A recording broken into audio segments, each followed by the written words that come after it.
This is the weekly business news in English on TV3. I am Nugzar Ukhaza. Good morning. In his interview to TV3, Azim Sadikov, permanent representative of International Monetary Fund, stated that thanks to its 5% growth, Georgia is the fastest growing country in the region. In the words of Sadikov, the events of the last 2-3 years that took place world over brought about the decrease of economic growth in the countries of the region, including Georgia. And still, against this unfavorable background, Georgia shows certain economic revival. The region, not only Georgia, but the region has got used to high growth rates. If you look at the average growth over the last decade, Georgia's growth is 6 to 7%. It's not only Georgia. If you look at Caucasus, Central Asia, growth has been about 6-7% on average. The circumstances have changed. Over the last 2-3 years, the external environment has been difficult. Right now, all the economies in the region are being affected by what happened in Ukraine. The latest conclusion of the International Monetary Fund mission in this country has it that in 2014 and 2015, Georgia will have a 5% of economic growth. According to the information circulated by International Transparency Georgia, with its 52 points, Georgia holds the 50th place among 175 countries in the Corruption Perception Index.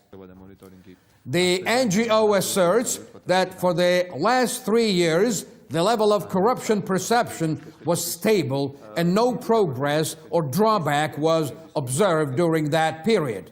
International Transparency Georgia points out that despite rather good readings, the country still faces the danger of elite corruption. The non-governmental organization suggests several recommendations to the country's government. Among these recommendations, Transparency Georgia mentions creation of independent anti-corruption service and supervision and control institutions. In 2015, Georgia's external debt will grow up to 1,010 million lari. Nodar Khadouri, Minister of Finance of Georgia, ascribed it to the fall of exchange rate of lari. However, Khadouri assured the listeners that the country's external debt is much less than marginal index. Therefore, the given situation does not pose danger to the country's economy. Current external debt was fixed in dollars, and due to the amended exchange rate, its lari equivalent displayed an increased volume. Deficit of our budget will not exceed 3%.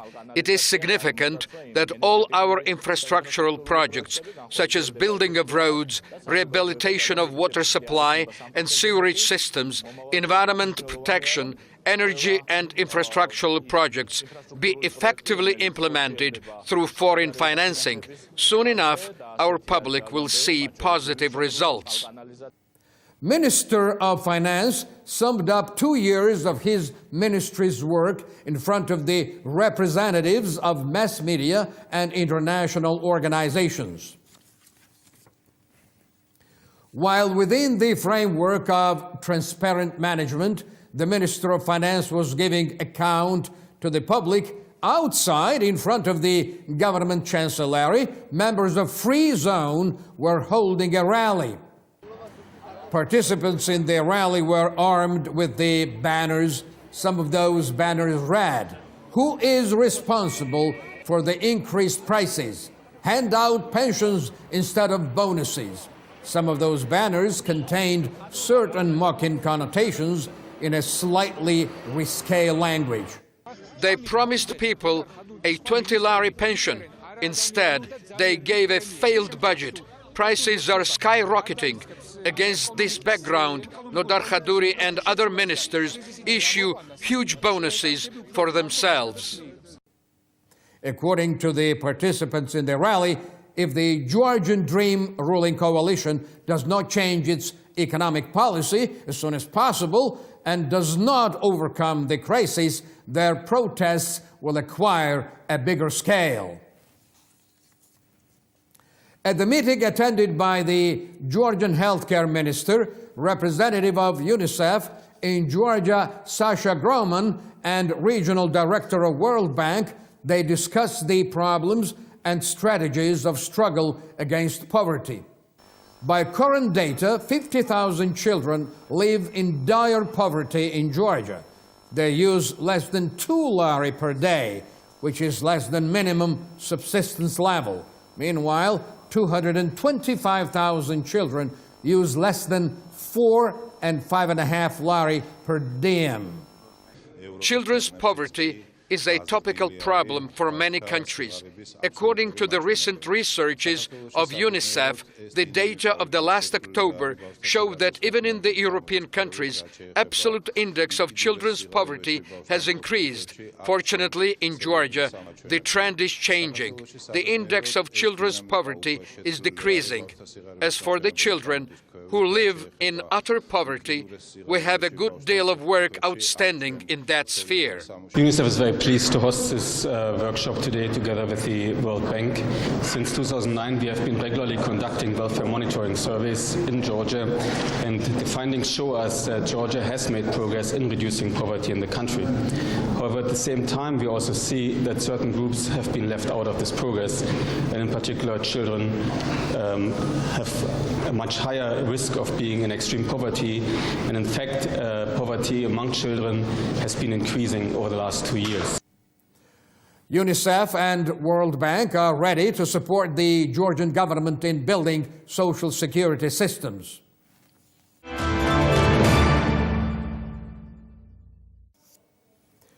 Georgian national currency is still falling. At most of currency exchange booths, the rate is 1.94 lari to $1. In the wake of a recurrent fall of the lari rate, First Deputy Minister of Economy and Stable Development declared that there is no reason to panic in regard to the lari depreciation.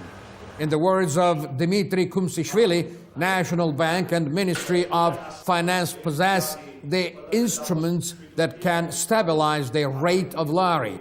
When he was asked whether such inflation of national currency would affect the country's economy, he answered that fluctuation of a currency rate always affects the economy. Agency Bloomberg forecasts that price of oil may fall to $40 for 1 barrel. Bloomberg arrived at that conclusion as a result of its survey of analytical data. The agency writes that current slump in crude oil price is the most dramatic one after the 2008 crisis. The given situation poses dangers to the world markets as it did 30 years ago, when the world overpriced slump caused the crisis of Mexican indebtedness and disintegration of the USSR. Despite the slump of oil price on world markets, the fuel price in Georgia did not undergo noticeable changes. Price for 1 liter of branded fuel reluctantly crawled between below 2 lari, and now it fluctuates within the limits of 1 lari and 94 tetri. They say at the oil importer company Gulf that recently they reduced the fuel price by 20 tetri. If the world price for oil continues to slide down, till the end of December, fuel in Georgia will become even cheaper. Meanwhile, customers complain that the fuel price in our country does not go down as fast as it does on world markets. At the Association of Oil Import Companies, they agree that the fuel must get even cheaper. However, Vanom Tralashvili cannot say whether it will happen or not. He is just waiting for better times. Prices were significantly reduced on the international market, and naturally, the same will happen here after a certain interval. Economic experts do not expect radical reduction of fuel prices in Georgia. They ascribe it to the cartel arrangement that has been established on Georgian market years ago. The price reduction that was observed in Georgia corresponds to the cutback that occurred on the world market.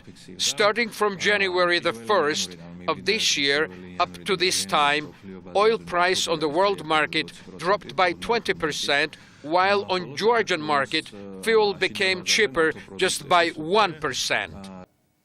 Most of oil importers prefer to abstain from making assumption about when, if ever, the world tendencies hit the local market.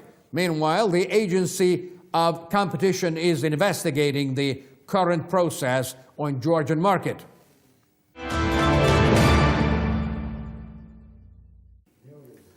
Minister of Agriculture of Georgia presented the report on a 2-year-long work of the ministry. According to Otar Danelia, in 2013 and 2014, from the standpoint of production growth and expansion of export markets, agricultural sector showed positive tendencies. In the words of the Minister of Agriculture, in 2013, within the framework of the project of supporting the seasonal spring works of land-poor farmers, 710,000 beneficiaries received the assistance that amounted to 195 lari. Within the framework of favorable agro-credits, our farmers received the loans totaling 615 million lari, and 580 enterprises have been financed. Concerning the co-financing of enterprises of the processing agricultural products, 16 projects with the amount of 12 million lari were approved. We worked out a new strategy which includes our activities that are scheduled for the period up to 2020. I would rank among our successful projects such activities as vintage, agro-insurance project, subsiding program, etc. Also, I would like to mention the work conducted by the Scientific Research Center of Agriculture, which enhanced the program of institutional development as well as modification of all those components and programs that fall within the scope of the programs of issuing credits and grants at the Agency of Managing Agricultural Projects. Minister of Economy assessed the work done by the Ministry of Agriculture positively. In the opinion of Georgi Kvirikashvili, the agrarians have taken significant steps in the development of viniculture and fruit growing. Simultaneously, with entering the new markets, the state will gradually decrease subsidy to the sectors which will become self-sufficient, and the government will move to the new programs and new directions. According to the data of National Wine Agency, in January and November of 2014, wine export to 46 countries made up much more than 55 million bottles, which exceeds the analogous period of previous year by 33%. First 5 export markets of the Georgian wine are Russia, Ukraine, Kazakhstan, Belarus, and Poland. Leader of this list is Russia with 63% of overall export of the Georgian wine.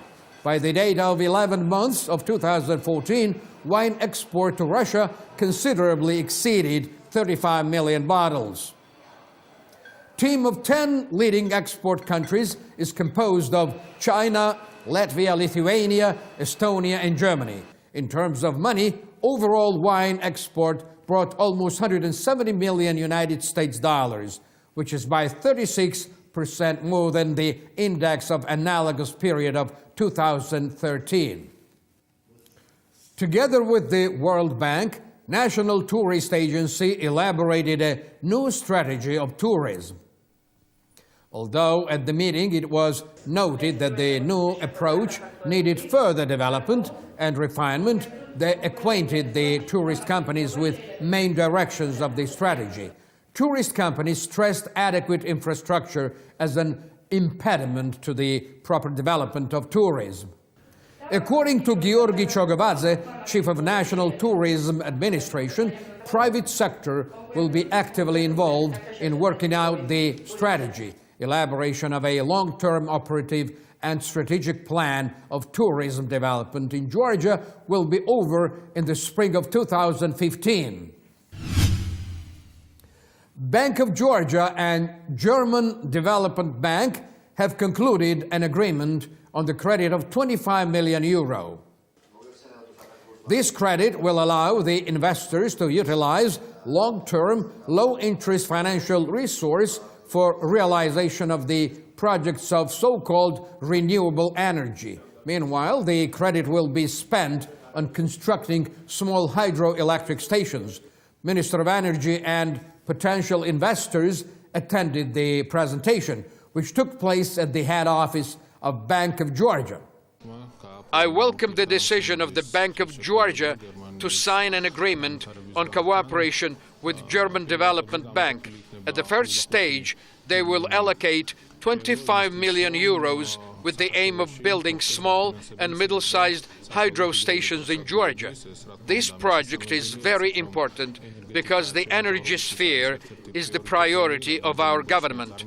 The country's economy cannot develop without developing the energy sector. According to Irakli Gilauri, Director General of the Bank of Georgia, his bank is one of the major creditors of Georgia's energy sector. Up to this time, the bank has issued the credit of 350 million lari for developing this sphere. Let us change Tbilisi by promoting the urban mobility. A special forum held at the Tiflis Palace Hotel was dedicated to this topic. The forum, which was organized by the Mayor's Office of Tbilisi and Municipal Development Fund of Georgia, was supported by the Asian Development Bank. Participants in the forum discussed the issue of putting Tbilisi on the rails of stable urban mobility in the nearest future. Besides, the issues discussed at the forum will be useful for the renewal of the city transport map. One of the top challenges of governing this city is the traffic bottlenecks that occur in Tbilisi during rush hours. We have a heavy load of work of unloading heavy traffic and improve the situation in the city. According to Bertrand Gualou, senior specialist of Asian Development Bank, the forum touched upon the reasons that are conducive to traffic bottlenecks. Respectively, they are working on the plans of discharging the situation stage by stage. The city development should enhance the growth of stable urban transport, which will diminish bottlenecks and excessive exhaust. Rehabilitation of roads in the capital goes on. Currently, 41 streets undergo capital overhaul. At the same time, potholes are filled and fragmentary repair of traffic area in all 10 districts of the city are underway. 1,600,000 lari will be spent on the road mending. During the last 2 months, agreements on 35 projects at the cost of 15,000 lari were concluded. In 2015, over 60 million lari will be spent in this sphere.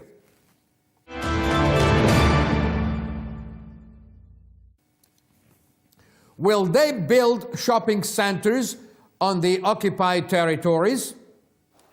In accordance with the statement of the Minister of Reconciliation and Civil Equality, at present there are no talks regarding restoration of the so-called Erganeti marketplace at the administrative border between the Tkhinvali region and Georgia.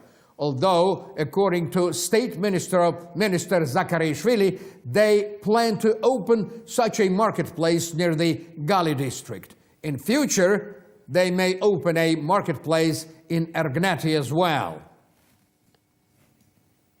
Member of Georgian government responded to the idea and the facts of appointing of former high-rank officials of previous administration Mikhail Saakashvili, Zurabadeshvili, Lado Gurgenidze, Eka Zguladze, and Alexandra Kvitaishvili to the leading positions in the Ukrainian government. In the words of Vice Premier Kaladze, Ukraine is Georgia's friendly country, and therefore it will be painful to see the persons who were the authors of the coercive regime in Georgia in the government of Ukraine, especially as Georgian Prime Minister plans his official visit to the Ukraine in the nearest future, Kaladze added. That's all this morning. You are watching the weekly business news in English on Channel 3 of the Georgian television. Thank you very much for being with us. I am Nugzaru Khadze. I'll see you again next Saturday morning at exactly 11 a.m. right here on TV3. Until then, have a great week.